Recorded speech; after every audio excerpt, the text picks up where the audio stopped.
স্কুলের স্যার পরিমাপ সম্পর্কে বললেন, কোনো কিছুর পরিমাণ নির্ণয় করাকে পরিমাপ বলে। এরপরেই স্কুল ছুটি হয়ে যায়। কিন্তু পরিমাপ সম্পর্কে সিফাতের ধারণা তো ক্লিয়ার হলো না। এদিকে সে বাসায় যাওয়ার পথে খেয়াল করলো একজন একটি বেড়ার দৈর্ঘ্য মাপছে, যা হলো 5 মিটার। কিছু দূর যাওয়ার পর একটি বড় বিলবোর্ড সে দেখতে পেল, যেখানে লেখা জমির পরিমাণ 10 একর। আবার বাসায় আসার পরে বাবা বললেন যে তাদের বিড়ালটি নাকি কার্নিশে উঠে গেছে, আর কার্নিশ থেকে সেই বিড়ালটিকে নামাতে তার 8 ফুট সমান একটি মই দরকার। সিফাত একদম কনফিউজ হয়ে গেল। পরিমাপ করার জন্য একবার মিটার, একবার একর, আবার একবার ফুট কেন? সিফাতের মতো তোমার মাথায়ও একই প্রশ্ন আসছে, তাই না? তোমার এই কনফিউশনগুলো দূর করতে তাই পরিমাপের ধারণা এবং এর বিভিন্ন একক নিয়েই আজকের এই পর্ব। ধরো সিফাতকে একটি লাঠি মাপতে দেওয়া হলো। সিফাত হাত দিয়ে সেটি এভাবে মেপে দেখলো লাঠিটি তার হাতের 3 হাত সমান হয়। আবার একই লাঠি তার বাবার হাতের 2 হাতের থেকে একটু বেশি হয়। তাহলে সে কার হাতের মাপ নিবে, সিফাতের নাকি তার বাবার? মজার ব্যাপার হলো পরিমাপের এই সমস্যাটা হাজার হাজার বছর আগেও মানুষ ফেস করেছিল। সভ্যতার শুরুর দিকে কৃষিকাজ থেকে শুরু করে বিভিন্ন নির্মাণ কাজ, ব্যবসা বাণিজ্য, সব ক্ষেত্রেই সমস্যাটি শুরু হতে লাগলো। তারা পরিমাপের জন্য কখনো পুরো হাত, কখনো কনুই থেকে তর্জনী, কখনো হাতের তালু, এমনকি বিভিন্ন আঙুলের মাপও ব্যবহার করত। তখন হাতের স্ট্যান্ডার্ড সাইজ চেঞ্জ হওয়ায় সমস্যা তৈরি হতে লাগলো। আবার কোনো জিনিসের ওজন মাপতে এক এক এলাকায় এক এক রকম বীজ বা পাথর ব্যবহার হতো বলে সমস্যা হতেই থাকলো। তাই প্রয়োজন হলো এমন কিছুর যা দিয়ে পুরো পৃথিবীর মানুষ যে কোনো জিনিসকে একই মাপে পরিমাপ করবে। আর সেই চিন্তা থেকেই এসেছে এককের ধারণা। একক ব্যবহার করেই আমরা দৈনন্দিন জীবনে কোনো কিছুর দৈর্ঘ্য, বস্তুর ওজন এবং তরল পদার্থের আয়তন পরিমাপ করে থাকি। চলো প্রথমে দৈর্ঘ্যের একক নিয়ে আলোচনা করি। ধরো সিফাতকে বাসা থেকে স্কুল পর্যন্ত যেতে 1 কিলোমিটার হাঁটতে হয়। আবার বাসা থেকে খেলার মাঠের দূরত্ব 500 মিটার এবং খেলার মাঠ থেকে আরো 500 মিটার দূরে স্কুল। তাহলে বাসা থেকে স্কুল পর্যন্ত টোটাল দূরত্ব পেলে 500 যোগ 500 বা 1000 মিটার। কিন্তু এদিকে তুমি জানো যে এই দূরত্ব সমান 1 কিলোমিটার। কি বুঝলে? এই 1 কিলোমিটার আসলে 1000 মিটারের সমান। আর কিলোমিটার ও মিটার দুটি এককই দূরত্ব কিংবা কোনো কিছুর দৈর্ঘ্য মাপার জন্য ব্যবহৃত হয়। শুধুমাত্র দৈর্ঘ্যই নয়, প্রস্থ ও উচ্চতা মাপতেও এই একক দুটি ব্যবহার করতে পারবে। তবে শুধু কি এই দুটি এককই ব্যবহার করা হয়? মোটেও না। যেমন তুমি তোমার উচ্চতা ফুট হিসাব করে মেপে থাকো, যেখানে প্রতি 1 ফুট সমান 12 ইঞ্চি। অর্থাৎ এই দুটিও দৈর্ঘ্য মাপার একক। আর এখানে মিটার ও কিলোমিটার এককে মাপার পদ্ধতি হলো মেট্রিক পদ্ধতি। অপরদিকে ফুট, ইঞ্চি এই এককগুলো ব্যবহার করা হয় ব্রিটিশ পদ্ধতিতে পরিমাপের জন্য। শুধুমাত্র এই এককগুলোই নয়, মেট্রিক ও ব্রিটিশ পদ্ধতিতে পরিমাপের জন্য রয়েছে আরো অনেক একক। আবার কখনো কি ভেবে দেখেছো তোমার উচ্চতা কতটুকু তা মাপতে তুমি যে একক ব্যবহার করবে, সেম একক দিয়েই তোমার স্কুল ব্যাগ কতখানি ভারী তা কিন্তু মাপতে পারবে না। অর্থাৎ ওজনের একক কিন্তু ডিফারেন্ট হবে। তাই তুমি একটি বস্তুর কি মাপতে চাচ্ছ তার উপরে একক ধরা ডিপেন্ড করবে। দোকান থেকে কোনো কিছু কেনার সময় কতটুকু কিনবে তা হিসাবের জন্য গ্রাম শব্দটি নিশ্চয়ই শুনেছো। ধরো সিফাত বাজার থেকে 600 গ্রাম চাল ও 400 গ্রাম ডাল কিনে আনলো। এখন সে যদি একটি দাড়ি পাল্লার এক পাশে কিনে আনা চাল ও ডাল রাখে এবং আরেক পাশে 1 কেজি ওজনের একটি বাটখারা রাখে, তাহলে দেখবে দাড়ি পাল্লাটি ব্যালেন্স হয়ে যায়। অর্থাৎ দুই পাশের ওজনই সেম। এদিকে চাল ও ডালের মোট ওজন ছিল 1000 গ্রাম, যা সমান 1 কেজি পাওয়া যায়। আর এই গ্রাম ও কেজি হলো ওজন পরিমাপের একক। আবার সিফাত একদিন একটি বোতলে একবার পানি, আবার একই বোতলে তেল ভরে সিঁড়ি বেয়ে তুলছে। সে খেয়াল করলো একই বোতলে পানির তুলনায় তেলের বোতলটি কিছুটা হালকা, কিন্তু একই পরিমাণ পানির ওজন তেলের চাইতে বেশি কেন হবে? আসলে তুমি কি ধরনের তরল পরিমাপ করছো সেটির উপরে ডিপেন্ড করে ওজন কম বেশি হয়ে থাকে। যেহেতু পানি ও তেল দুটি ভিন্ন তরল, তাই এর ওজনও ভিন্ন। আবার কোনো তরলকে যে পাত্রে রাখা হয় সেটির আকারই ধারণ করে। তাই তরল পদার্থ কতটুকু জায়গা দখল করে, অর্থাৎ এর আয়তন পরিমাপ করতে হয়, যার একক লিটার ধরা হয়। 1 লিটারের বিভিন্ন তরলের জন্য এদের ওজন বিভিন্ন হয়।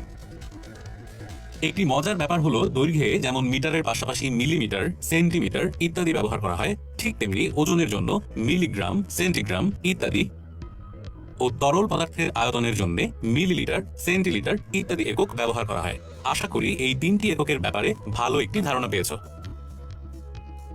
নিশ্চয়ই এখন ডেইলি লাইফে বিভিন্ন জিনিস মাপতে আর কোনো সমস্যায় পড়তে হবে না। আজ তাহলে এ পর্যন্তই। দেখা হবে নতুন লেসনে নতুন কোনো টপিক নিয়ে। সে পর্যন্ত ভালো থেকো।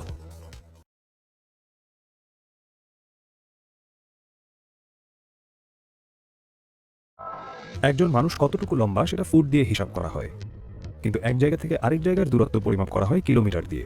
একইভাবে দৈর্ঘ্য পরিমাপের জন্য গজ, ইঞ্চি, মাইল বিভিন্ন প্রকার একক ব্যবহার হয়ে থাকে। আজকের পর্বে তুমি পরিমাপের আন্তর্জাতিক পদ্ধতি, মেট্রিক ও ব্রিটিশ পদ্ধতিতে দৈর্ঘ্য পরিমাপের একক ও এককগুলোর মাঝে পারস্পরিক পরিবর্তন সম্পর্কে জানবে। প্রাচীনকালে দৈর্ঘ্য পরিমাপের জন্য এক এক অঞ্চলে এক এক রকম একক প্রচলিত ছিল। এজন্য ব্যবসা বাণিজ্য ও আদান প্রদানের ক্ষেত্রে পরিমাপের জন্য একটি সিস্টেমের প্রয়োজন হলো, যেখানে সবাই একই একক ব্যবহার করবে। এমনই আন্তর্জাতিক দুটি পরিমাপের পদ্ধতি হলো মেট্রিক পদ্ধতি ও ব্রিটিশ পদ্ধতি। 1800 শতাব্দীতে ফ্রান্সে সর্বপ্রথম মেট্রিক পদ্ধতির প্রচলন শুরু হয়। পরবর্তীতে বিশ্বের বিভিন্ন দেশ এবং 1 জুলাই 1982 সাল থেকে বাংলাদেশে এই পদ্ধতি চালু হয়। মেট্রিক পদ্ধতিতে দৈর্ঘ্য পরিমাপের একক হলো মিটার, আর এই মিটার শব্দটি থেকেই মেট্রিক পদ্ধতি নামকরণ করা হয়েছে। প্রথম দিকে বিজ্ঞানীরা পৃথিবীর উত্তর মেরু থেকে ফ্রান্সের রাজধানী প্যারিসের দ্রাঘিমা রেখা বরাবর বিষুব রেখা পর্যন্ত দৈর্ঘ্যের 1 কোটি ভাগের 1 ভাগকে 1 মিটার হিসাব করে। পরবর্তীতে প্যারিস মিউজিয়ামে সংরক্ষিত 1 খণ্ড প্লাটিনামের রডের দৈর্ঘ্যকে 1 মিটার হিসেবে ধরা হয়। মেট্রিক পদ্ধতির একটি বিশেষত্ব হলো এটি 10 গুণোত্তর পদ্ধতি। 10 গুণোত্তর পদ্ধতি এটা আবার কি? ধরো এই সংখ্যাটি নেওয়া হলো, খেয়াল করে দেখো সংখ্যাটির যত ডান থেকে বামে যাওয়া যায় এর মান 10 গুণ করে বাড়ে। যেমন একক স্থানীয় ঘরে 2 আছে, এরপর বামে অর্থাৎ দশকের ঘর পর্যন্ত গেলে 12 পাবে। এখন এই সংখ্যা দুটির পার্থক্য 10 পাওয়া যায়, যা 1-এর 10 গুণ। আবার আরো বামে বা শতক ঘর পর্যন্ত গেলে 112 পাবে। এবার এই 112 থেকে 12কে বাদ দিলে এদের পার্থক্য হয় 100, যা 10-এর 10 গুণ। এভাবে প্রতি ঘরে 10 গুণ করে সংখ্যা বেড়ে যাওয়াকেই 10 গুণোত্তর পদ্ধতি বলে। যদিও 10 গুণোত্তর পদ্ধতিতে 10, 100, হাজারকে এভাবে সহস্র, শতক ও দশক দিয়ে বোঝানো হয়, কিন্তু মেট্রিক পদ্ধতিতে গ্রিক ভাষা থেকে নেওয়া কিলো, হেক্টো এবং ডেকা এই 3টি শব্দ মিটারের আগে বসিয়ে মিটারের চেয়ে বড় একক বোঝানো হয়। অর্থাৎ 1 কিলোমিটারের মান হলো 1 মিটারের 1000 গুণ, সুতরাং 1000 মিটার। তাহলে বলো তো 10 কিলোমিটার সমান সমান কত মিটার হবে? এখানে হবে 10,000 মিটার। আবার হেক্টো শব্দটির অর্থ 100 গুণ, অর্থাৎ 1 মিটারের 100 গুণ বা 100 মিটার। আর এখন হয়তো ধরতেই পেরেছো যে 1 ডেকামিটার সমান হবে 10 মিটার। যদি কিলোমিটার, হেক্টোমিটার এবং ডেকামিটার থেকে মিটারের সম্পর্ক বুঝে থাকো, তাহলে কি বলতে পারবে যে 1 মিটার সমান সমান কত কিলোমিটার, হেক্টোমিটার ও ডেকামিটার? নিশ্চয়ই ধরতে পেরেছো যে এই ইনফরমেশনগুলোকে এভাবে উল্টিয়ে লিখে 1 মিটারের জন্য বের করে নিলেই হবে। একইভাবে 2000 মিটারের জন্যও মানগুলো একই নিয়মে করলে বের করতে পারবে।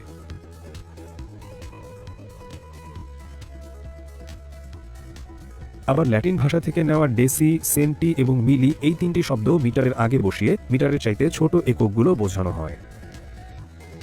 যেখানে ডেসি শব্দটির অর্থ দশমাংশ বা 10 ভাগের 1 ভাগ, আর সেন্টি দিয়ে শতাংশ বা 100 ভাগের 1 ভাগ, এবং মিলি দিয়ে সহস্রাংশ বা 1000 ভাগের 1 ভাগ বোঝানো হয়। তাহলে 1 ডেসিমিটার সমান 1/10 বা 0.1 মিটার হবে। একইভাবে 1 সেন্টিমিটার সমান 1/100 বা 0.01, এবং 1 মিলিমিটার সমান 1/1000 বা 0.001 মিটার পাবে। এবার ধরো এই সিঁড়িটিতে এই এককগুলোকে এভাবে সিরিয়ালে সাজানো হয়েছে, যেখানে নিচে থেকে উপরে গেলে বড় একক পাওয়া যাবে। যেহেতু কিলো সবার উপরের ধাপে আর মিলি সবচেয়ে নিচের ধাপে, তাই এককগুলোর মধ্যে কিলো সবচেয়ে বড় ও মিলি সবচেয়ে ছোট একক। আরেকটি মজার ব্যাপার হলো সিঁড়ির উপর থেকে নিচে নামার সময় প্রতিটি ধাপের জন্য এককগুলোর মান 10 গুণ করে বাড়ে। খেয়াল করো, তুমি উপর থেকে নিচের দিকে সিঁড়ির একটা ধাপ পার হলে কিলো থেকে হেক্টোতে আসবে, তাই 1 কিলোমিটার সমান 10 হেক্টোমিটার হয়। একইভাবে বাকি এককগুলোর জন্য এমন লিখে ফেলতে পারবে, যেখানে প্রতি ধাপের জন্য 10 করে গুণ হয়েছে। কিন্তু যদি কিলো থেকে ডেকায় আসো তবে খেয়াল করো, এক্ষেত্রে তুমি 2 ধাপ পার হয়েছো, তাই কিলো থেকে ডেকায় যেতে 2 বার 10 গুণ করবে, অর্থাৎ 1 কিলোমিটার সমান 100 ডেকামিটার পাবে। এবার তুমি নিজে 1 কিলোমিটার সমান কত মিটার হবে বের করো তো। নিশ্চয়ই ধরতে পেরেছো যে 3 ধাপ পার হয়ে মিটারে আসতে হয় বলে 3 বার 10 গুণ করবে, অর্থাৎ 1 কিলোমিটার সমান 1000 মিটার হবে। এভাবে তুমি যে কোনো বড় একক থেকে ছোট এককে আসতে পারবে। একটু আগে উপর থেকে নিচের এককে যাওয়ার সময় যেমন প্রতি ধাপে 10 দিয়ে গুণ করেছিলে, তেমনি ছোট থেকে বড় এককে যাওয়ার সময় প্রতি ধাপের জন্য 10 দিয়ে ভাগ করতে হবে। যেমন মিলিমিটার থেকে সেন্টিমিটারে যেতে 1 ধাপ উপরে উঠতে হয়, তাই একবার 10 দিয়ে ভাগ করলে এরকম পাবে। একই প্রসেসে বাকি এককগুলোর জন্য এমন বের করে ফেলতে পারো। আবার দেখো, সেন্টিমিটার থেকে মিটারে যেতে 2 ধাপ পার হতে হয়, তাই 2 বার 10 দিয়ে ভাগ করলে 1 সেন্টিমিটার সমান 0.01 মিটার পাবে।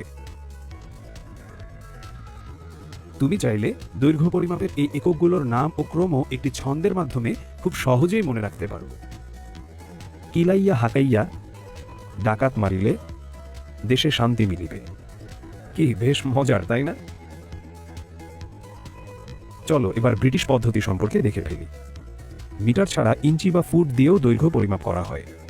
ব্রিটিশ পদ্ধতিতে দৈর্ঘ্য পরিমাপের একক হলো ফুট, আর ফুটের চেয়ে ছোট একক বোঝাতে ইঞ্চি ব্যবহার করা হয়, যেখানে 12 ইঞ্চি সমান 1 ফুট ধরা হয়। আবার 3 ফুট সমান 1 গজ এবং 1760 গজ সমান হলো 1 মাইল। আরও দুটি একক হলো নটিক্যাল মাইল ও ফারলং, যাদের সাথে ফুট ও গজের এরকম সম্পর্ক পাওয়া যায়। তুমি কি জানো যে 12 ইঞ্চির এই স্কেলটিকে আমরা প্রায় 30 সেন্টিমিটার বলে থাকি? তার মানে কি এভাবে মেট্রিক ও ব্রিটিশ পদ্ধতির মধ্যেও মানের কনভার্সন সম্ভব? হ্যাঁ, সম্ভব। আর এটাই মেট্রিক ও ব্রিটিশ পদ্ধতির সম্পর্ক। যেমন 1 ইঞ্চি সমান 2.54 সেন্টিমিটার। একইভাবে গজ ও মিটার, মাইল ও কিলোমিটার এবং মিটার ও ইঞ্চির ক্ষেত্রেও এমন সম্পর্ক পাওয়া যায়। লক্ষ্য করো, এদের প্রত্যেকের শেষে প্রায় শব্দটি আছে, কারণ মেট্রিক ও ব্রিটিশ পরিমাপের সম্পর্ক সঠিকভাবে বের করা সম্ভব নয়। তাই কাছাকাছি বা আসন্ন মান হিসেবে কয়েক দশমিক স্থান পর্যন্ত মান নেওয়া হয়, আর এজন্যই মানগুলোর শেষে প্রায় শব্দটি ব্যবহার করা হয়। আজকে অনেক কিছুই দেখানো হলো, পরীক্ষার সাথে সাথে বাস্তব জীবনেও এগুলো জেনে রাখা অনেক জরুরি। এজন্য ভালো করে শিখে নাও। দেখা হবে নতুন কোনো পর্বে। সে পর্যন্ত ভালো থেকো।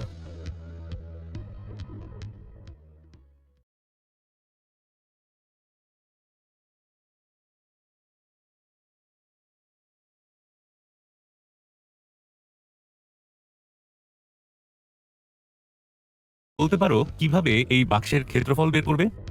দৈর্ঘ্য প্রস্থ থেকে বড় হলে এটি একটি আয়তাকার বক্স, তাই এর দৈর্ঘ্য আর প্রস্থ মেপে নিয়ে গুণ করলেই ক্ষেত্রফল পাওয়া যাবে। কারণ আয়তাকার ক্ষেত্রের ক্ষেত্রফলের সূত্র এটাই।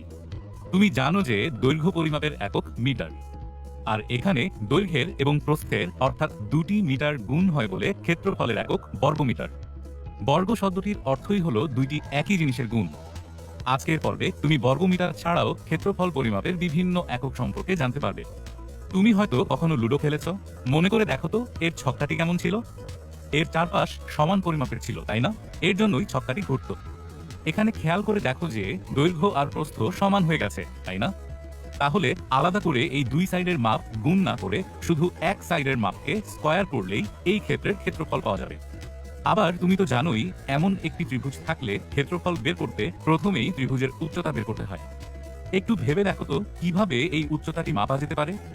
এজন্য যে কোনো এক বিন্দু থেকে অপোজিট বাহুর উপর লম্ব টানতে হয়। এই লম্বই হলো ত্রিভুজের উচ্চতা, আর যে বাহুর উপর লম্ব টানা হয়েছে তা হলো ত্রিভুজের ভূমি। তাহলে হাফ ইন্টু লম্ব ইন্টু ভূমি করলেই ত্রিভুজের ক্ষেত্রফল পাওয়া যাবে। তুমি এই তিনটি ক্ষেত্রফলের সূত্রই জানো, তবুও একবার ভালো করে মনে করে নাও, কারণ এগুলো দিয়ে তোমাকে পরিমাপের কিছু ম্যাথ প্রবলেম সলভ করতে হবে। তুমি একটু আগেই জেনেছো ক্ষেত্রফল পরিমাপের একক বর্গমিটার। অ্যাকচুয়ালি বর্গমিটার ক্ষেত্রফলের ম্যাট্রিক পদ্ধতির একক। তোমার বইয়ে ম্যাট্রিক এককের সবচেয়ে ছোট এককটি হলো বর্গ সেন্টিমিটার। এরকম 100 বর্গ সেন্টিমিটার মিলে পাওয়া যায় 1 বর্গ ডেসিমিটার। আবার 100 বর্গ ডেসিমিটার তৈরি করে 1 বর্গমিটার। এখানেই শেষ না, এই 100 বর্গমিটার আবার তৈরি করবে 1 এওর বা 1 বর্গ ডেকামিটার। এই 100 এওর মিলে তৈরি হয় 1 হেক্টর বা 1 বর্গ হেক্টোমিটার। আবার 100 হেক্টর তৈরি করে 1 বর্গ কিলোমিটার, যা তোমার বইয়ে ক্ষেত্রফলের সর্বোচ্চ মেট্রিক পদ্ধতির একক। তাহলে এক নজরে ক্ষেত্রফল পরিমাপের মেট্রিক এককগুলো দেখে নাও। এগুলো ভালো করে মুখস্থ করে রাখবে। একটু খেয়াল করো তো, এই শূন্য আর বর্গ শব্দগুলো কেটে দিলে পরিচিত কিছু কি মনে পড়ে? ঠিক ধরেছো তুমি, এগুলো সব দৈর্ঘ্য পরিমাপের একক। দুইটি দৈর্ঘ্য গুণ করে ক্ষেত্রফল পাওয়া যায় বলে এভাবে দৈর্ঘ্য দৈর্ঘ্য গুণ করে মেট্রিক পদ্ধতির সবগুলো ক্ষেত্রফলের একক পাওয়া যায়। খেয়াল করো, আগে দৈর্ঘ্য পরিমাপের এরকম পাশাপাশি একক চেঞ্জ করার সময় ছোট একক থেকে বড় এককে যেতে 10 দিয়ে ভাগ করতে, কারণ পাশাপাশি এককের পার্থক্য ছিল 10। কিন্তু ক্ষেত্রফল পরিমাপে পাশাপাশি এককে পার্থক্য 100 বলে এক্ষেত্রে 100 দিয়ে ভাগ করতে হবে। আবার বড় একক থেকে ছোট এককে আসতে হলে 100 দিয়ে গুণ করতে হবে। যেমন 400 বর্গমিটারকে এওর করতে চাইলে একে 100 দিয়ে ভাগ করলে পাই 4 এওর, কারণ এখানে এক ঘর ছোট একক থেকে বড় এককে যাওয়া হয়েছে। কিন্তু 400 এওরকে বর্গমিটার করতে চাইলে কি করতে হবে বলতো? যেহেতু বড় একক থেকে এক ঘর ছোট এককে আসবে, তাই 100 দিয়ে গুণ করতে হবে। তাহলে 400 এওর সমান পাই 40,000 বর্গমিটার। এবার আসি ক্ষেত্রফল পরিমাপের ব্রিটিশ এককে। তোমার উচ্চতা মাপার জন্য তুমি ফুট আর ইঞ্চি ব্যবহার করো, তাই না? এই ফুট আর ইঞ্চি হচ্ছে ব্রিটিশ একক। দৈর্ঘ্য পরিমাপের জন্য ব্রিটিশ এককে ইঞ্চি, ফুট, গজ ইত্যাদি একক ইউজ করা হয়। মেট্রিকের মতো ব্রিটিশ পদ্ধতিতেও ক্ষেত্রফলের সব এককের আগের বর্গ শব্দটি আসবে। যেমন ইঞ্চি হয়ে যাবে বর্গ ইঞ্চি আর ফুট হয়ে যাবে বর্গ ফুট। তুমি তো জানো 12 ইঞ্চি সমান সমান 1 ফুট। তাই ক্ষেত্রফলের জন্য 144 বর্গ ইঞ্চি সমান 1 বর্গ ফুট হবে। আবার 9 বর্গ ফুট সমান হবে 1 বর্গ গজ। আশা করি বুঝতে পেরেছ। তাহলে এবার এক নজরে ক্ষেত্রফল পরিমাপের ব্রিটিশ এককগুলো দেখে নাও। আচ্ছা, তুমি নিশ্চয়ই কাঠা বা বিঘা শব্দগুলো শুনে থাকবে। বাড়ি ঘর তৈরিতে অথবা জমি জমার বিষয়ে হিসাব করতে কাঠা ও বিঘা খুবই কমন দুটি একক। এই শব্দগুলো ক্ষেত্রফল পরিমাপের দেশীয় একক। মেট্রিক ও ব্রিটিশ এককের পাশাপাশি এইসব দেশীয় একক দিয়েও ক্ষেত্রফল পরিমাপ করা যায়। আমাদের দেশেও আগে এই ধরনের একক ব্যবহার হতো, এখনো কিছু কিছু ক্ষেত্রে ব্যবহৃত হয়, যা এক নজরে দেখে নাও। চলো এবার দেশীয়, মেট্রিক আর ব্রিটিশ এককগুলোর মাঝে রিলেশন কেমন তা দেখে নিই। দেখো, এই রুমটা দেশীয় এককে 1 বর্গ হাত, কিন্তু এটাই ব্রিটিশ পদ্ধতিতে 324 বর্গ ইঞ্চি। আবার এই 4 গন্ডা বা 1 বর্গগজ পরিমাণের জায়গাটি ব্রিটিশ এককে 9 বর্গ ফুট, আবার মেট্রিকে প্রায় 0.836 বর্গমিটার। এভাবে অনেকগুলো একককে একে অপরের সাথে রিলেট করা যায়। তুমি এক নজরে একবার এই সম্পর্কগুলো দেখে নাও। এগুলো ভালো করে মনে রাখতে হবে। এমসিকিউ বা ম্যাথস প্রবলেম সলভ করতেও এগুলো কাজে লাগে। এই তিনটি এককের মধ্যে রিলেশন তো দেখা হলো, চলো এবার শুধু এই দুটি এককের রিলেশন বা সম্পর্ক দেখে নিই। এক্ষেত্রে এই টেবিলটি এক নজরে দেখে নাও, আর অবশ্যই ভালো করে মনে রাখবে। চলো তাহলে এই একক রিলেটেড একটা ম্যাথ প্রবলেম সলভ করে ফেলি। এখানে ইঞ্চি ও সেন্টিমিটার এবং একর ও বর্গগজের রিলেশন দেখিয়ে 1 একরে কত বর্গমিটার তা বের করতে বলেছে। খেয়াল করো, এখানে 1 একর সমান 4840 বর্গগজ বলে দেয়া আছে। এদিকে 1 একর সমান কত বর্গমিটার হবে তা বের করতে বলেছে। অর্থাৎ এই বর্গগজকে বর্গমিটারে প্রকাশ করলেই কাজ শেষ। এজন্য আমাদের দেখতে হবে ম্যাথে কোথায় বর্গগজকে বর্গমিটারে চেঞ্জ করতে বলা হয়েছে। খেয়াল করো, এখানে ইঞ্চি আর সেন্টিমিটারের রিলেশন দেয়া আছে। তুমি তো জানো সেন্টিমিটারকে মিটার বানানো যাবে, আবার ইঞ্চি আর গজের মাঝে রিলেশন আছে, তাহলে ইঞ্চিকে গজে কনভার্ট করা যাবে। তাহলে এই লাইন থেকে গজ ও মিটারের মাঝে একটি রিলেশন বের করা যাবে। তুমি তো জানো 36 ইঞ্চি সমান 1 গজ। তাহলে 1 ইঞ্চি সমান 2.5 সেন্টিমিটার হলে 36 ইঞ্চি সমান 91.44 সেন্টিমিটার পাই। এখন একে মিটারে প্রকাশ করতে হলে কি করতে হবে বলতো? যেহেতু 2 ঘর ছোট একক থেকে বড় এককে যেতে চাই, তাহলে 100 দিয়ে ভাগ করতে হবে, তাই না? তাহলে 100 দিয়ে ভাগ করে পাই এমন। এখন 36 ইঞ্চি সমান 1 গজ হওয়ায় 1 গজ সমান 0.9144 মিটার পাই। এখন বর্গগজ ও বর্গমিটার বানাতে এই গজ 2 বার গুণ করলেই বর্গগজ ও বর্গমিটার পাই। 1 একর সমান 4840 বর্গগজ দেয়া আছে, তাহলে 4840 বর্গগজ সমান কত বর্গমিটার তা বের করলেই ম্যাথ সলভ হয়ে যায়। তাহলে 4840 বর্গগজ সমান এমন পাই।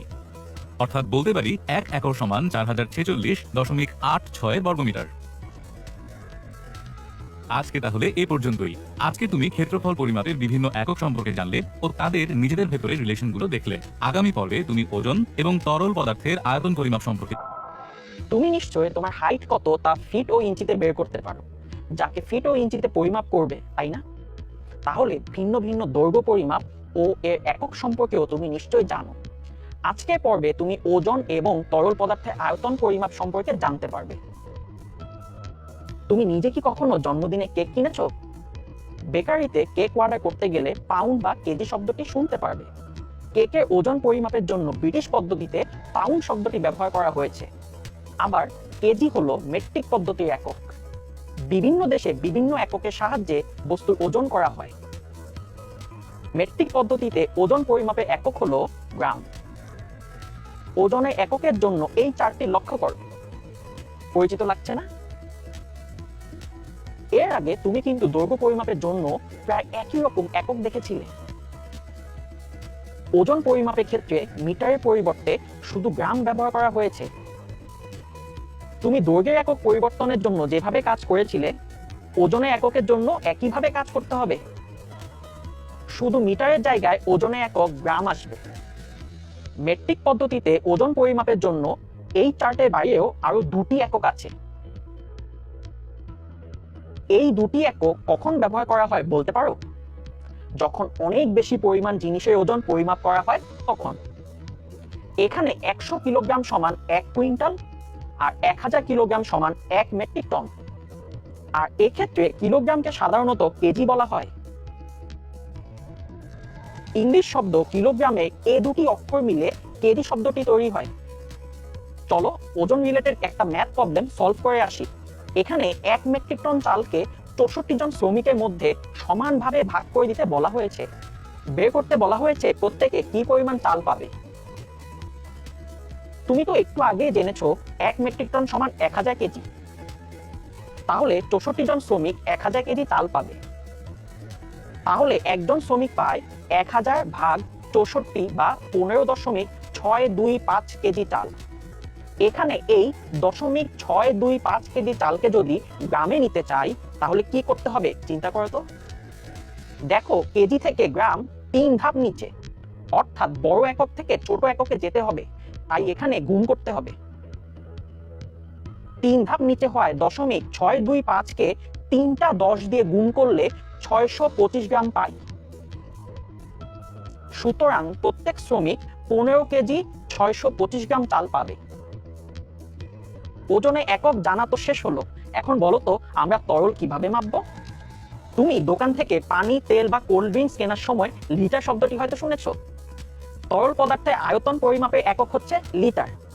এখন তোমার মনে প্রশ্ন আসতে পারে, আয়তন বলতে কি বোঝায়? একটি কঠিন ঘনবস্তুর দৈর্ঘ্য, প্রস্থ ও উচ্চতা আছে, কিন্তু তরল পদার্থে নির্দিষ্টভাবে তা নেই। তরল পদার্থকে যে পাত্রে রাখা হয় তরল সেই পাত্রের আকার ধারণ করে। তরল পদার্থ যতটুকু জায়গা জুড়ে থাকে তা হচ্ছে এর আয়তন। চলো তরল পদার্থের আয়তন পরিমাপে কিছু এক্সাম্পল দেখে নিই। তুমি হয়তো খোলা বাজারে তেল কেনা বেচার সময় এই ধরনের মাপনী ইউজ করতে দেখেছো। সাধারণত ঘনবস্তুর আকৃতির মাপনী ব্যবহার করা হয়। অ্যালুমিনিয়াম বা টিনের শীট দিয়ে তৈরি এই মাপনীগুলো সাধারণত কোণক বা সিলিন্ডার আকৃতি হয়। আবার স্বচ্ছ কাচের তৈরি 25, 50, 200, 300, 500, 1000 মিলিলিটার দাগ কাটা খাড়া পাত্রেও ব্যবহার করা হয়। তরল পদার্থের আয়তন পরিমাপে এককের জন্য এই চারটি লক্ষ্য করো। দৈর্ঘ্য ও ওজন পরিমাপের মতো এক্ষেত্রেও এই এককগুলো ব্যবহার করা হয়েছে। কেবল মিটার বা গ্রামের পরিবর্তে লিটার একক ব্যবহার করা হয়েছে। অর্থাৎ তরল পদার্থের একক পরিবর্তনও দৈর্ঘ্য ও ওজনের এককের মতোই হবে, শুধু এখানে লিটার শব্দটি থাকবে। 1 লিটার বিশুদ্ধ পানির ওজন 1 কিলোগ্রাম। ঘন সেন্টিমিটারকে ইংরেজিতে কিউবিক সেন্টিমিটার বা সংক্ষেপে সিসি বলা হয়। চলো তরলের আয়তন পরিমাপ রিলেটেড একটা ম্যাথ প্রবলেম সলভ করে আসি। এখানে এই চৌবাচ্চার দৈর্ঘ্য 3 মিটার, প্রস্থ 2 মিটার ও উচ্চতা 4 মিটার। এতে কত লিটার পানি ধরবে তা বের করতে হবে। প্রশ্ন দেখে কি বুঝতে পারছো এই সমস্যাটি সমাধানের জন্য কি কি দেওয়া আছে?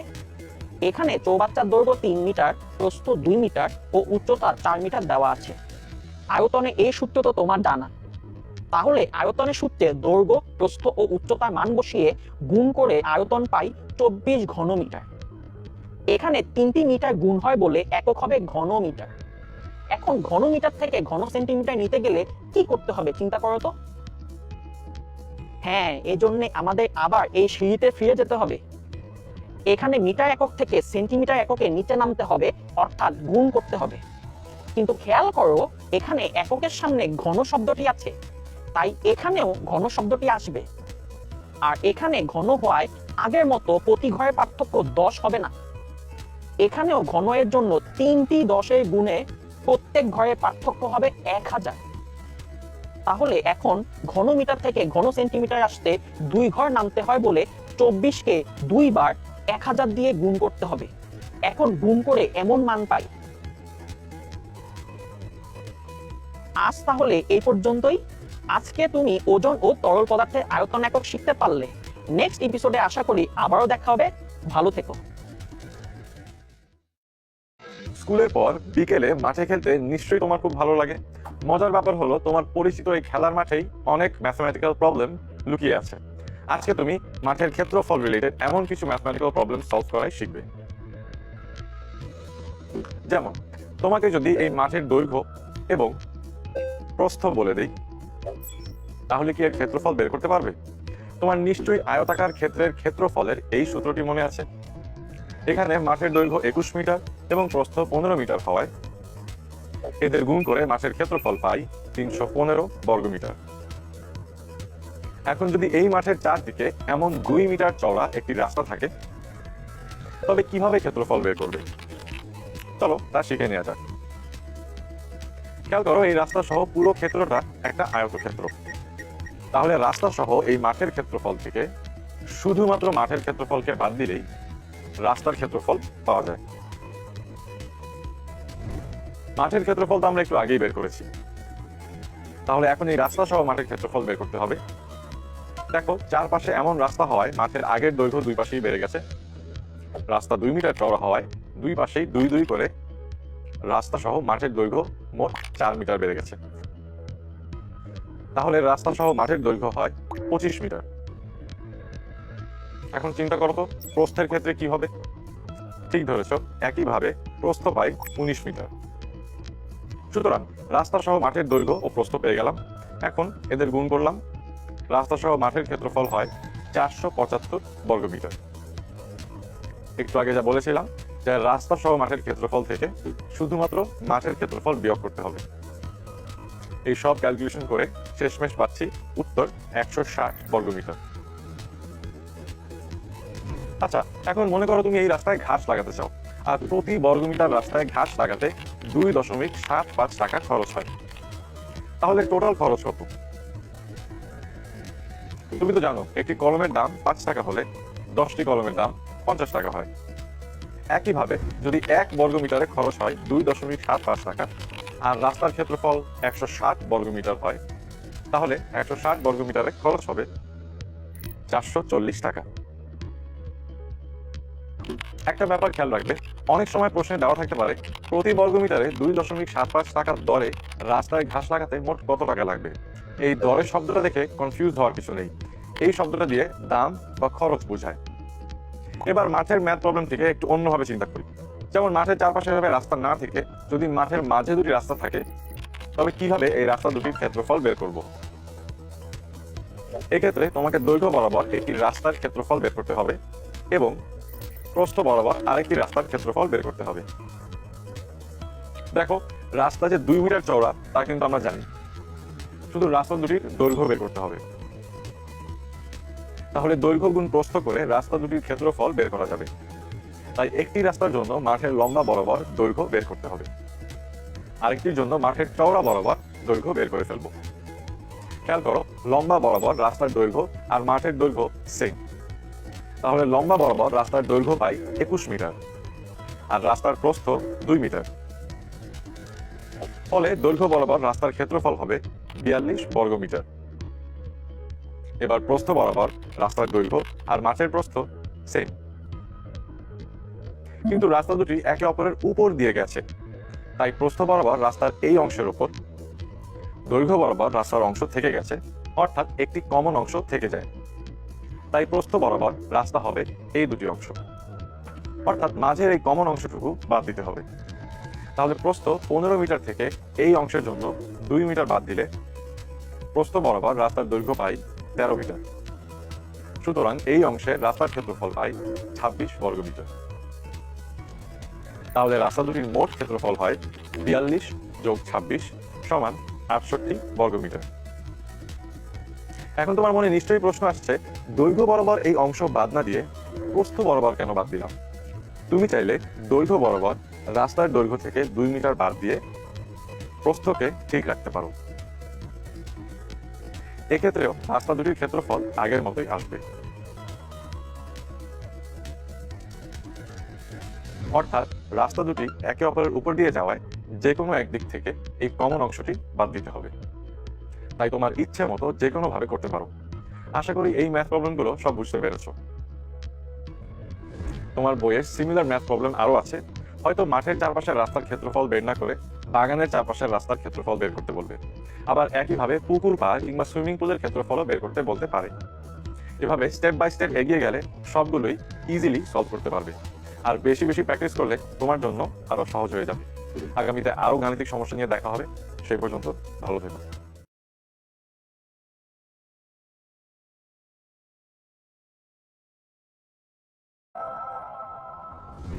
তুমি নিশ্চয়ই বাগানের চারপাশে এরকম বেড়া দেখেছো।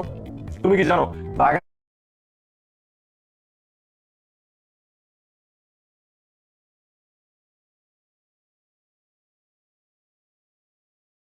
চারপাশের এই বেড়াটির গণিতের ভাষায় আরেকটি নাম আছে।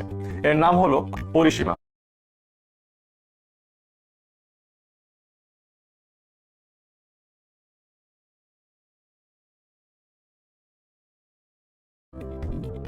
অর্থাৎ কোনো কিছুর চারপাশ ঘিরে যে দৈর্ঘ্য,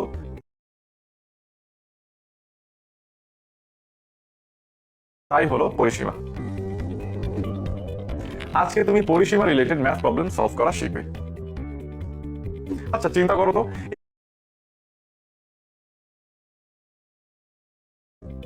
দেখো এটা আসলে এই দুই দৈর্ঘ্য এবং এই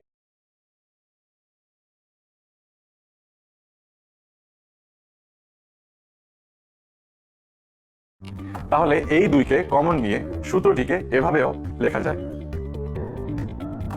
আর এখানে পরিসীমা এক ধরনের দৈর্ঘ্য বলে এর এককও মিটার হবে। তাহলে মাঠ বা বাগানের চারপাশের বেড়ার দৈর্ঘ্য বের করতে বললে তার পরিসীমা বের করলেই চলবে। তোমার মনে নিশ্চয়ই প্রশ্ন আসছে, তাহলে মাঠ বা বাগানের চারপাশের রাস্তা অথবা পুকুর পাড় কিংবা সুইমিং পুলের পাড় কি পরিসীমা? না, রাস্তা বা পুকুর পাড় পরিসীমা না, কারণ এরা এভাবে চারপাশে জুড়ে থাকে, এদের নিজের একটি ক্ষেত্রফল থাকে। কিন্তু বেড়া এভাবে ঘিরে থাকে বলে এক্ষেত্রে শুধু এরকম একটি দৈর্ঘ্য থাকে। তাই একটি ট্রিক হলো, ম্যাথে বেড়া শব্দটি দেখলেই বুঝবে পরিসীমা দিয়ে ম্যাথ করতে বলেছে। দেখো যদি বলা হয় এই আয়তাকার বাগানটির দৈর্ঘ্য 15 মিটার, প্রস্থ 10 মিটার, তাহলে এই বাগানটির পরিসীমা কত? আগে সূত্র দেখে আমরা সেখানে দৈর্ঘ্য ও প্রস্থর মান বসিয়ে দিই, ক্যালকুলেশন করলেই পরিসীমা পাই 50 মিটার। চলো এখন বাগানের আরেকটি প্রবলেম সলভ করা শিখি, যেখানে দৈর্ঘ্য ও প্রস্থ ডিরেক্টলি না বলে এভাবে বলা হয়েছে। সো এই বাগানটির প্রস্থ যা আছে দৈর্ঘ্য তার 1.5 গুণ বেশি। অর্থাৎ যদি প্রস্থ 2 মিটার হয় তাহলে দৈর্ঘ্য হবে 2 এর 1.5 গুণ, মানে 3 মিটার। এখন ধরে নিই এই বাগানটির প্রস্থ সমান ক মিটার, তাহলে দৈর্ঘ্য কত হবে বলতো? অবশ্যই দৈর্ঘ্য হবে 1.5 গুণ ক মিটার।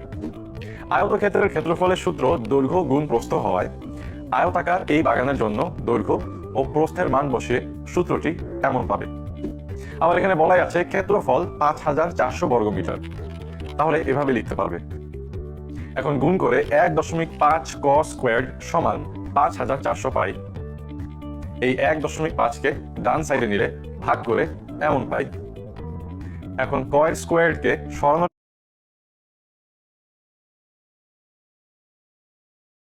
জন্য কি করতে হবে বলতে পারবে? এক্স্যাক্টলি, রুট করতে হবে। তাহলে 3600 এর রুট করে ক এর মান পাই 60।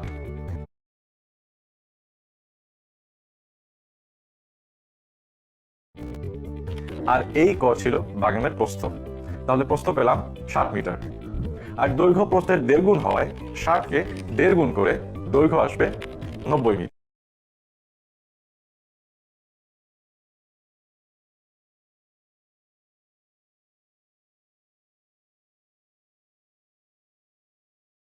এটা সরাসরি ক্ষেত্রফল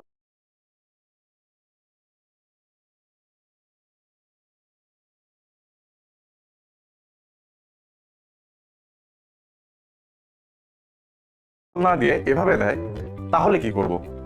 ক্ষেত্রফল বের করার জন্য এই লাইনটি খুব জরুরি। এই লাইনের তথ্য দিয়েই ক্ষেত্রফল বের করতে হবে। এখানে বলা হয়েছে পুরো বাগানে ঘাস লাগাতে 10,260 টাকা খরচ হয়, আর প্রতি বর্গমিটারে খরচ হয় 1.90 টাকা। তাহলে ঐকিক নিয়ম দিয়ে তুমি খুব সহজেই বের করতে পারবে এই টাকাটি মোট কত বর্গমিটারের জন্য খরচ হয়। এখানে 1.90 টাকা প্রতি বর্গমিটারে খরচ হলে 1 টাকা খরচ হয় এত বর্গমিটারে। তাহলে 10,260 টাকা খরচ হয় 5,400 বর্গমিটারে। তাহলে 5,400 বর্গমিটারে ঘাস লাগাতে এই টাকা খরচ হয়, যা পুরো বাগানে ঘাস লাগানোর খরচ। তাহলে বাগানের ক্ষেত্রফল হবে 5,400 বর্গমিটার। এখন কি করতে হবে চিন্তা করো তো। এখান থেকে সহজেই আগের প্রসেসে দৈর্ঘ্য ও প্রস্থ বের করা যাবে, তাই না? এবার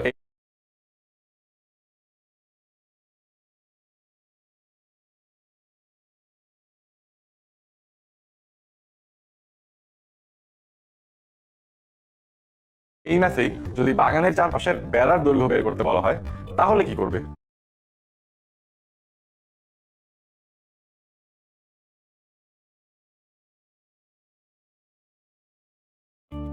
তুমি তো জানোই বাগানের বেড়া হলো সেই বাগানের পরিসীমা। সুতরাং এই বাগানের পরিসীমা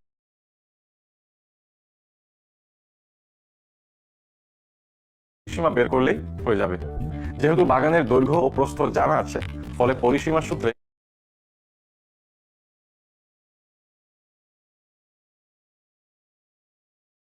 মান বসিয়ে বাগানের বেড়ার দৈর্ঘ্য পাই 300 মিটার।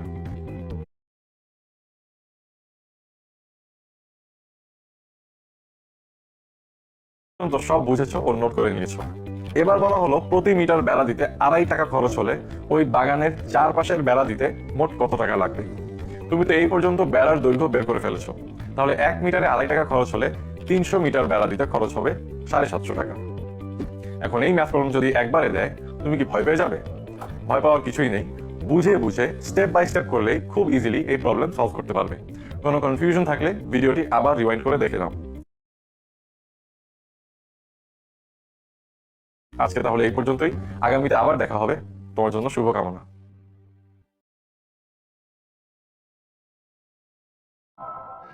মনে করো তোমার স্কুলে বার্ষিক ক্রীড়া প্রতিযোগিতার পুরস্কার হিসেবে 100টি গল্পের বই কেনা লাগবে এবং সেই দায়িত্ব পড়লো তোমার উপর।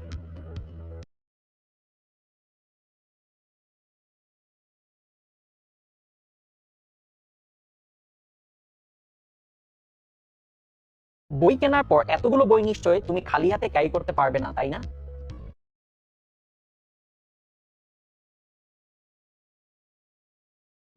তাহলে বই ক্যারি করার জন্য তোমাকে কাগজে বক্স কিনতে হবে। ভেবে দেখো তো ঠিক কতগুলো বক্স তোমার লাগবে। কতগুলো বক্স লাগবে তা জানার জন্য তোমাকে জানতে হবে একটা বক্সে কতগুলো বই ধরবে। এই জন্য সবার আগে তোমাকে জানতে হবে বইয়ের জন্য কতটুকু জায়গা প্রয়োজন এবং সম্পূর্ণ বক্সে কতটুকু জায়গা আছে। তাহলেই তুমি জানতে পারবে তোমার ঠিক কতগুলো কার্টুন কিনতে হবে।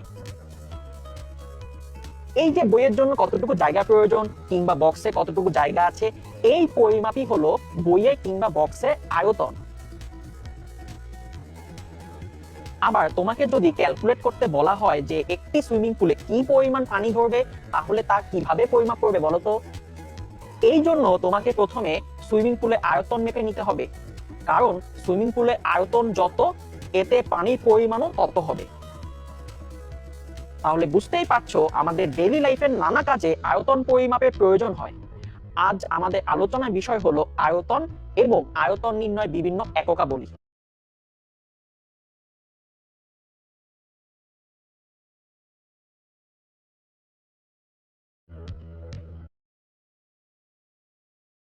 দুটি লাইন দেখতে পাচ্ছ, এই দুটি লাইনের কোনটার পরিমাপ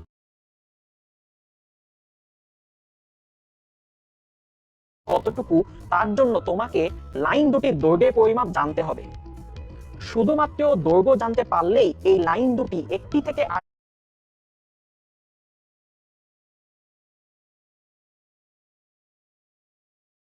একটি কত বড় বা ছোট তা জানা সম্ভব। এখানে প্রস্থ কিংবা উচ্চতা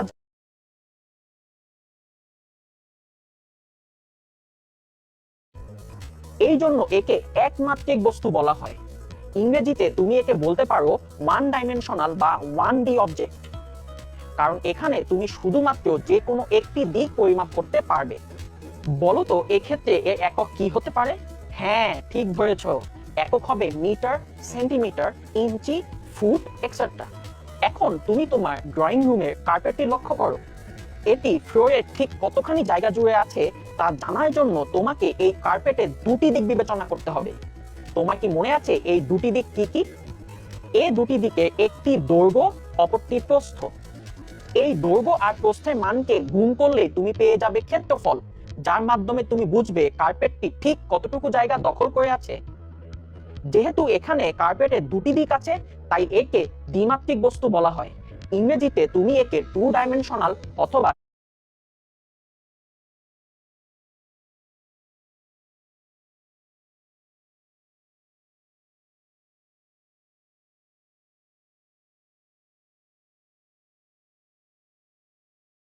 ক্ষেত্রফল পরিমাপের জন্য কি কি একক ব্যবহার করা হয়ে থাকে?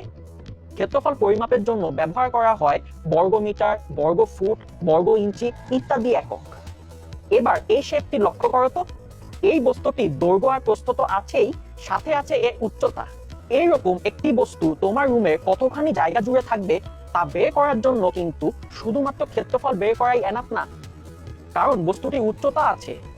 এ ধরনের বস্তু যাদের তিনটি দিক অর্থাৎ দৈর্ঘ্য, প্রস্থ ও উচ্চতা আছে তাদের বলা হয় ত্রিমাত্রিক বস্তু। ইংরেজিতে তুমি একে 3 ডাইমেনশনাল বা 3D অবজেক্ট বলতে পারো। মূলত আমাদের চারপাশের জগৎটাই ত্রিমাত্রিক জগৎ। যে কোনো ত্রিমাত্রিক বস্তু এই ত্রিমাত্রিক জগতে যতটুকু জায়গা দখল করে থাকে সেটাই হচ্ছে আয়তন। এক্ষেত্রে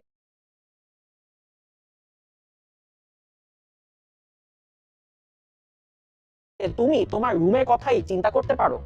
তোমার রুমে আয়তন বলতে বোঝাবে এই রুমে ঠিক কতখানি জায়গা বা স্পেস আছে। এটি মাপার জন্য তোমাকে তোমার রুমের দৈর্ঘ্য, প্রস্থ ও উচ্চতা মেপে নিতে হবে। তারপর এদের গুণফল বের করলেই তুমি তোমার রুমে আয়তন পেয়ে যাবে। কিন্তু আয়তন পরিমাপের জন্য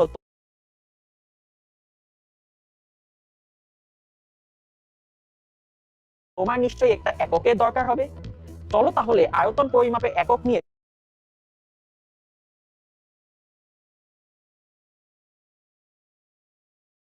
বিস্তারিত আলোচনা করা যাক।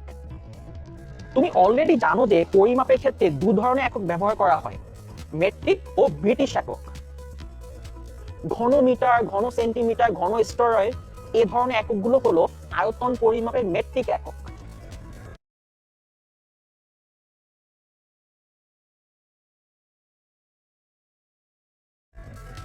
এক নজরে দেখে নাও মেট্রিক এককগুলোর পরিমাপ।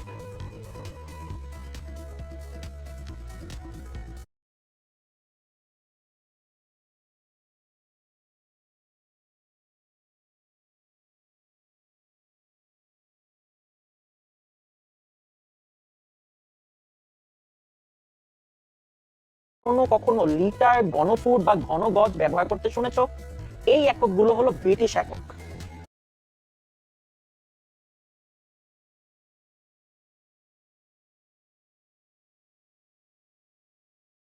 এই সম্পর্ক স্থাপন করা যায়। চলো তাহলে দেখে নেওয়া যাক এদের মধ্যে সম্পর্ক কি।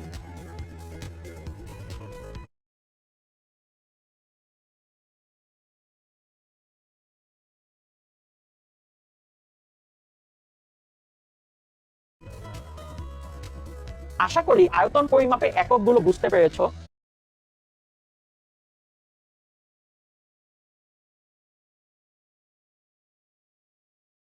কনসেপ্ট ক্লিয়ার করার জন্য চলো একটি ম্যাথমেটিক্যাল প্রবলেম সলভ করে আসি। দেখো এখানে একটি বক্সের দৈর্ঘ্য দেওয়া আছে 2 মিটার, প্রস্থ 1 মিটার 50 সেন্টিমিটার এবং উচ্চতা 1 মিটার। বক্সটির আয়তন বের করতে হবে। এখানে দেখো বক্সের দৈর্ঘ্য আর উচ্চতা মিটার এককে দেওয়া আছে, কিন্তু প্রস্থ বলা আছে 1 মিটার 50 সেন্টিমিটার। তুমি হয়তো জানো যে আয়তন পরিমাপের জন্য সব এককে সেম হতে হবে, তাই এখানে প্রথমে প্রস্থকে মিটার এককে কনভার্ট করে নিতে হবে। তোমার কি মনে আছে মিটার ও সেন্টিমিটার এককের মধ্যে সম্পর্কটা কি ছিল? 1 মিটার সমান 100 সেন্টিমিটার, তাহলে 1 সেন্টিমিটার হলো 1 মিটারে 100 ভাগের সমান। এই জন্য প্রস্থের 1 মিটার 50 সেন্টিমিটারকে মিটারে কনভার্ট করার জন্য প্রথমে 50 সেন্টিমিটারকে 100 দিয়ে ভাগ দিতে হবে, তারপর তা 1 মিটারের সাথে যোগ করতে হবে। তাহলেই তুমি প্রস্থকে মিটার এককে পেয়ে যাবে, যা হবে 1.5 মিটার। এখন তুমি যদি এই দৈর্ঘ্য, প্রস্থ ও উচ্চতাকে গুণ করো, তাহলেই তুমি তার আয়তন পেয়ে যাবে, যা হবে 3 ঘনমিটার। ব্যাস, হয়ে গেল। আশা করি বুঝতে পেরেছো কিভাবে একটি ঘনবস্তুর আয়তন নির্ণয় করতে হবে। এই কনসেপ্ট ব্যবহার করে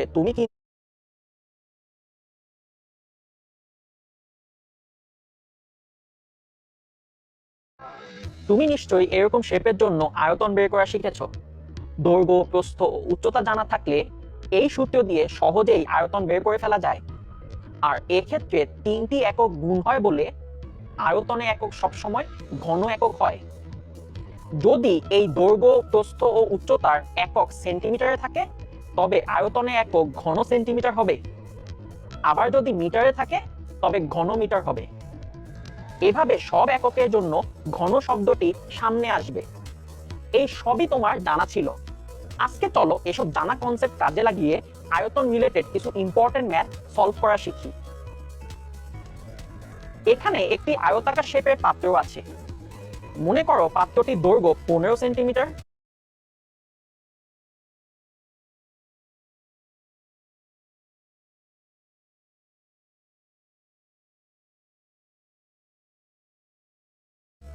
প্রস্থ 6.25 সেন্টিমিটার এবং উচ্চতা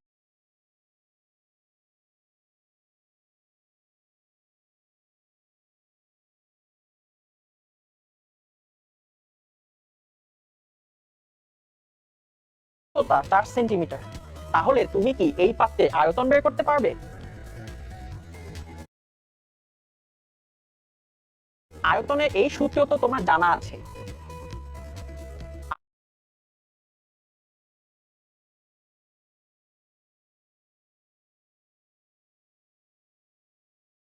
আর এখানে যেহেতু সব একক সেম, তাই একক চেঞ্জের ঝামেলাও নেই।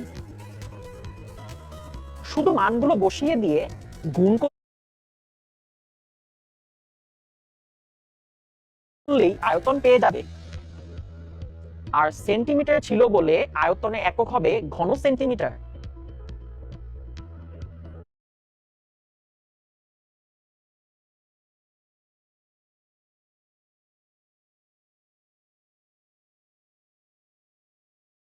এখন যদি 8.8 সেন্টিমিটার দৈর্ঘ্য, 6.4 সেন্টিমিটার প্রস্থ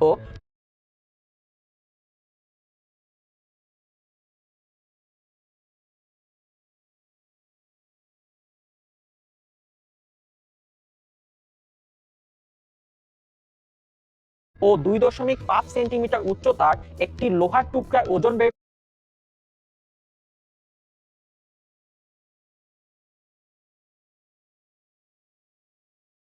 করতে বলা হয়, তাহলে তুমি কি করবে? তুমি নিশ্চয়ই ভাবছো আয়তনের সূত্র বের করা ম্যাথ প্রবলেমে ওজন কি করে বের করব।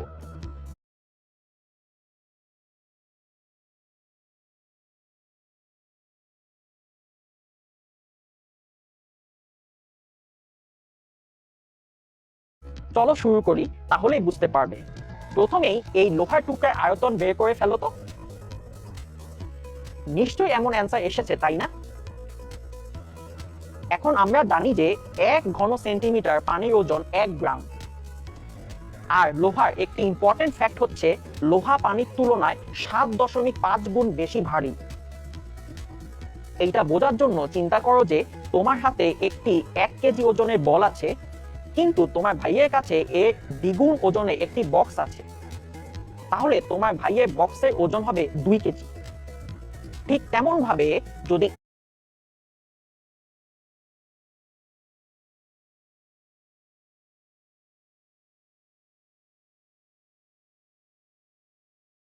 এক ঘন সেন্টিমিটার পানির ওজন 1 গ্রাম হয়, আর যদি লোহার পানির থেকে 7.5 গুণ ভারী হয়, তাহলে 1 ঘন সেন্টিমিটার লোহার ওজন হবে 7.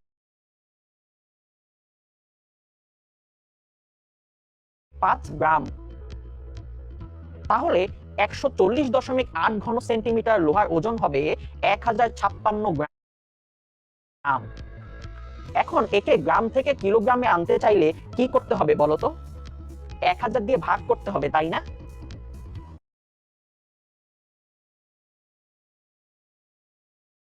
তাহলে লোহার ওজন পাই 1.56 কিলোগ্রাম। আশা করি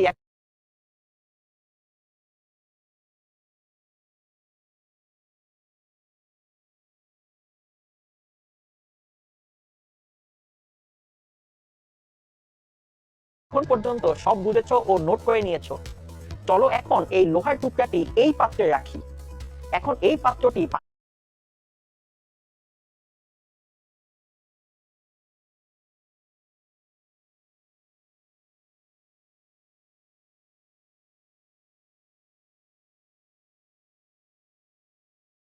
পানি দিয়ে কানায় কানায় পরিপূর্ণ করি, যেন পানি আর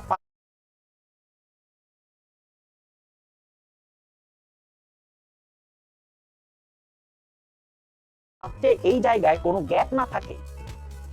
এখন বলতে পারবে পানির আয়তন কত? খেয়াল করো এই পাত্রে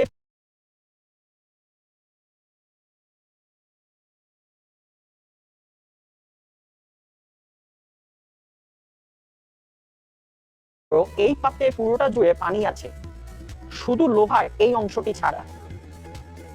তাহলে পাত্রের পুরো আয়তন থেকে লোহার আয়তন বাদ দিলেই পানির আয়তন পাওয়া যায়। আচ্ছা, এখন যদি এই লোহার টুকরাটি পানি থেকে তুলে আনি তাহলে কি হবে বলতো? খেয়াল করো এভাবে লোহার টুকরা তুলে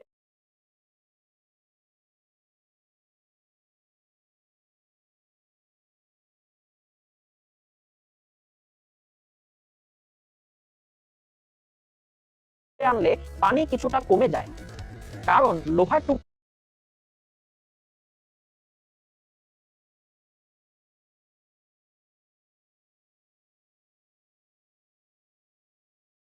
এই পাত্রের ভিতরে এই জায়গা দখল করেছিল, সেখানে পানি ছিল না।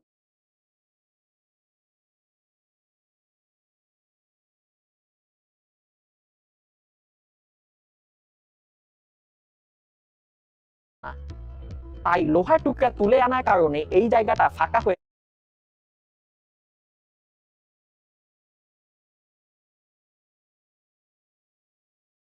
যায়। তাই এই ফাঁকা জায়গা পূরণ করতে গিয়ে পানি কমে যায়। আর তুমি তো জানো পানির কোনো নির্দিষ্ট আকার নেই, শুধু আয়তন আছে। আর পানিকে যে পাত্রে রাখা হয় এটি তার আকার ধারণ করে। তাই পানি আয়তাকার পাত্রে রাখায় আয়তাকার আকার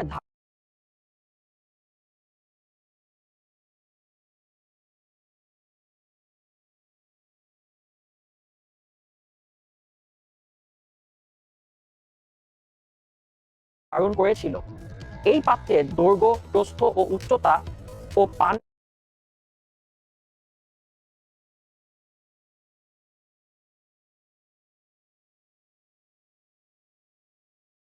দৈর্ঘ্য, প্রস্থ ও উচ্চতা একই ছিল, কিন্তু এখন লোহা সরিয়ে নেওয়ায় পানির উচ্চতা ও পাত্রের উচ্চতা আর একই নেই। তাহলে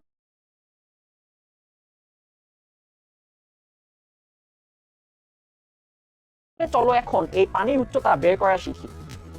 দেখো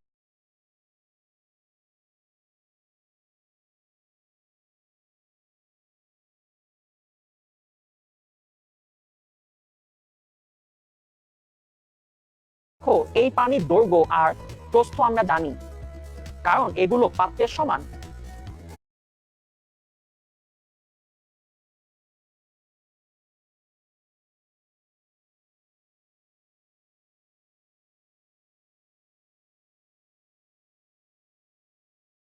আর উচ্চতা জানি না বলে উচ্চতা সমান ক ধরে নিই।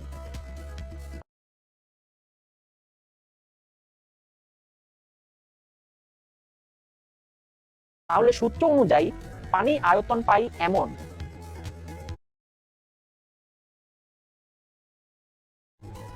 আর একটু আগেই আমরা পানি আয়তন 234.2 ঘন সেন্টিমিটার বের করেছি।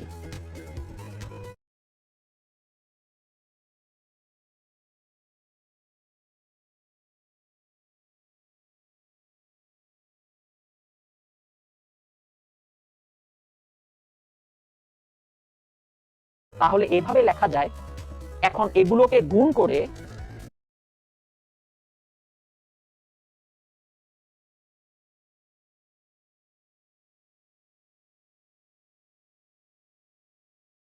ডান সাইডে নিয়ে ভাগ করলেই প এর মান প্রায় 2.50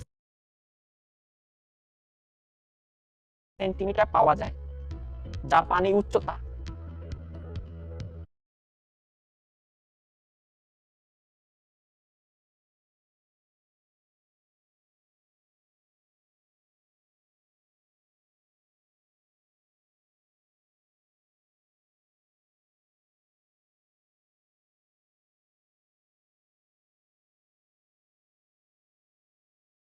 আশা করি বুঝতে পেরেছো। আমরা তো ধাপে ধাপে ম্যাথটি সলভ করলাম।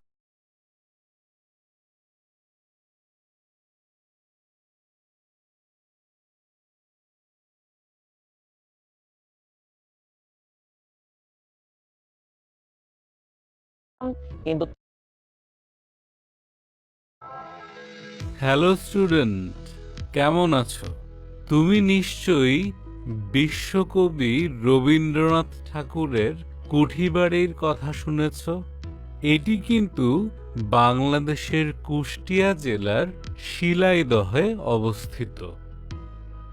এখানে রবি ঠাকুরের ব্যবহার করা আলমারি, পালকি, টেবিল থেকে শুরু করে পানি বিশুদ্ধ করার যন্ত্র, পাতকুয়া, এমনকি পানি সংরক্ষণ করার ট্যাঙ্কটাও সংরক্ষণ করে রাখা হয়েছে। তুমি কি জানো এই ধরনের পানি রাখার ট্যাঙ্ককে বাংলায় কি বলা হয়? এগুলোকে বলা হয় চৌবাচ্চা। শুধু এরকম নয়, পানি রাখার সব ধরনের ট্যাঙ্ক, রিজার্ভার, এমনকি সুইমিং পুলকেও চৌবাচ্চা বলে। আজকে তুমি চৌবাচ্চার রিলেটেড বিভিন্ন ম্যাথমেটিক্যাল প্রবলেম সলভ করা শিখবে। তাহলে চলো শুরু করা যাক। তার আগে বলে নেই, যে কোনো ধরনের চৌবাচ্চার দৈর্ঘ্য, প্রস্থ এবং উচ্চতা, এই তিনটি দিক থাকে। তুমি নিশ্চয়ই জানো যে সকল বস্তুর এই তিনটি দিক থাকে তাদের বলা হয় ঘনবস্তু, আর প্রতিটি ঘনবস্তুরই আয়তন থাকে। মনে করো একটি চৌবাচ্চার দৈর্ঘ্য 8 মিটার, প্রস্থ 2 মিটার 50 সেন্টিমিটার এবং উচ্চতা 4 মিটার। এর আয়তন বের করতে হবে। তোমার কি ঘনবস্তুর আয়তন বের করার ফর্মুলাটা মনে আছে? দৈর্ঘ্য, প্রস্থ ও উচ্চতার গুণফলই হলো আয়তন। এখানে দৈর্ঘ্য, প্রস্থ ও উচ্চতার মান দেয়া আছে। এর মধ্যে প্রস্থ হলো 2 মিটার 50 সেন্টিমিটার। তুমি অলরেডি জানো যে আয়তন বের করতে হলে দৈর্ঘ্য, প্রস্থ ও উচ্চতার একক সেম হতে হবে। তাই এখানে দৈর্ঘ্য, প্রস্থ ও উচ্চতাকে সেন্টিমিটার এককে নিয়ে নেই। আয়তন বের করতে হলে কি করতে হবে বলতে পারবে? আয়তন বের করতে হলে এই তিনটি ভ্যালু প্রথমে গুণ করতে হবে। এটি চৌবাচ্চার আয়তন, এবং এখানে খেয়াল রাখবে এখানে কিন্তু আয়তনের একক ঘন সেন্টিমিটার লিখতে হবে। এখন যদি তোমাকে বলা হয় এই চৌবাচ্চাটিতে কত লিটার পানি ধরবে তা হিসাব করতে, তাহলে কি করবে বলো তো? কোন চৌবাচ্চায় কত লিটার পানি ধরবে তা জানার জন্য মূলত চৌবাচ্চার আয়তন জানার প্রয়োজন হয়। এই চৌবাচ্চার আয়তন অলরেডি বের করা আছে। এখন চলো পানি কত লিটার ধরবে সেই হিসাব করে আসি। তার আগে বলো, ঘন সেন্টিমিটার আর লিটারের কনভার্সন কি তুমি জানো? আমরা জানি যে 1000 ঘন সেন্টিমিটার সমান 1 লিটার। তাহলে ঐকিক নিয়মের মাধ্যমে হিসাব করে ফেলো 8 কোটি ঘন সেন্টিমিটারে কত লিটার হয়। এভাবে ক্যালকুলেট করে এসেছে 80,000 লিটার। অর্থাৎ এই চৌবাচ্চায় 80,000 লিটার পানি ধরবে। কি খুব সহজ না? আশা করি এই পর্যন্ত বুঝতে পেরেছো।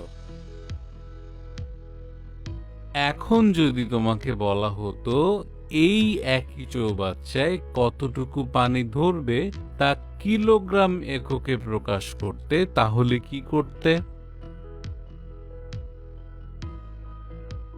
তুমি তো বের করেছো এই চৌবাচ্চায় কত লিটার পানি ধরবে। এখন এই লিটার এককে কিলোগ্রামে কনভার্ট করতে হবে। আমরা জানি 1 লিটার পানির ওজন 1 কিলোগ্রাম। তাহলে 80,000 লিটার পানির ওজন সমান 80,000 কিলোগ্রাম। অর্থাৎ এই চৌবাচ্চায় 80,000 কিলোগ্রাম পানি ধরবে।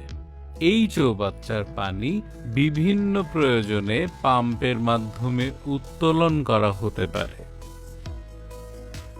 মনে করো এই চৌবাচ্চা থেকে সেচের কাজে পাম্প দিয়ে প্রতি সেকেন্ডে 10,000 ঘন সেন্টিমিটার পানি উত্তোলন করা হচ্ছে।